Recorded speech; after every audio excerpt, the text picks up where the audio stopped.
اپنے گھر میں جتنے سہولیات کا استعمال رکھیے، لیکن آپ نے غور کیا ہے مرنے کے بعد سب کا کپڑا سیم ہی ہوتا ہے، سب کا کپڑا سیم ہی ہوتا ہے، اور مسجد میں ایک خاک رکھا گیا ہے اس منزل تک پہنچانے کے لیے، وہ بھی سیم ہی ہے، اور سب انسان کی جو بھی کپڑے بنائے جاتے ہیں اس کا ڈیزائن ایک ہی ہوتا ہے، اور سب کو جس کا زمین پہ لٹایا جاتا ہے اس میں کوئی فرش یا کوئی بچھونا نہیں لگایا جاتا، اسی کا سب کو لیٹنا ہے۔ تو پھر یہ مٹی کا انسان جو مٹی سے پیدا ہوا اور بعد میں مٹی میں ہی گر جائے گا، تو مٹی کے ٹکڑے کو کتنا چاہتے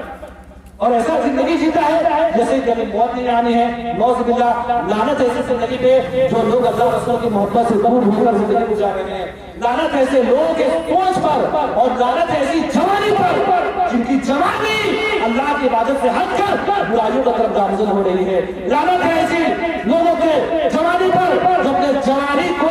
اللہ کی راہ میں صرف نہیں کرتے ہیں۔ اس لیے اصل عبادت تو جوانی کی عبادت ہے، اس لیے کہ جوانی ایک ایسی مراحل ہے، ایک ایسا یہ وقت ہوتا ہے جس میں شیطان سب سے زیادہ انسان کے دماغ پہ حاوی ہوتا ہے اور برائی کی طرف کھینچتا ہے، غلاظت کی طرف کھینچتا ہے، فحاشی کی طرف کھینچتا ہے، عیاشی کی طرف کھینچتا ہے، مکاری کی طرف کھینچتا ہے۔ یہ جوانی کا تعلق ہوتا ہے، اور اس عالم میں جو بندہ اپنی جوانی کو کنٹرول کر کر اپنی جوانی کو عبادت میں لگا دے، سجدوں میں لگا دے، ایسے جوان کی جوانی مبارکباد ہے۔ ایسی جوانی پہ تو فرشتے بھی رشک کرتے ہیں، ایسی جوانی پہ تو حوریں بھی دعائیں کرتی ہے کہ اللہ یہ جلال مت کو میرے نکاح میں دے دے۔ یہ مرنے کے بعد یہ بندہ بہت نیک ہے، یہ اپنی جوانی کو،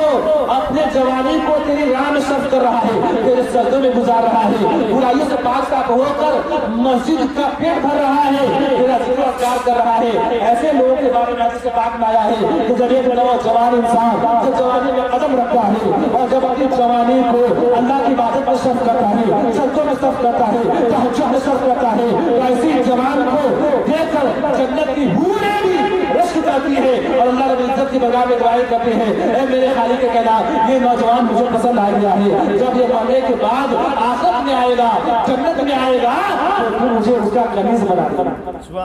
غور کیجیے، لیکن آج دنیا کی محبت میں ہم اللہ سے بغاوت کر رہے ہیں، گناہیں تو ہوتے رہتی ہے، انسان سے گناہیں خطائیں ہوتی ہے، وہ انسان مکمل دودھ کا دھلا ہوا نہیں ہے۔ اگر میں یہ بات بول رہا ہوں ایسی بھی بات نہیں ہے میں بہت پاک صاف اور بہت مقدس ہوں اور آپ سے بہتر ہوں، نہیں، ہم سب لوگ مٹی سے بنے ہیں اور جو لوگ انسان ہیں ان سے خطا ہونا ضروری ہے، کسی سے زیادہ غلطیاں ہوتی ہیں، کسی سے کم ہوتی ہے، لیکن اگر انسان ہے تو کچھ نہ کچھ تو غلطیاں ہوتی ہے، ہمیں توبہ استغفار کرنا چاہیے، اللہ سے معافی طلب کرنی چاہیے اور دھیرے دھیرے اپنے نفس کو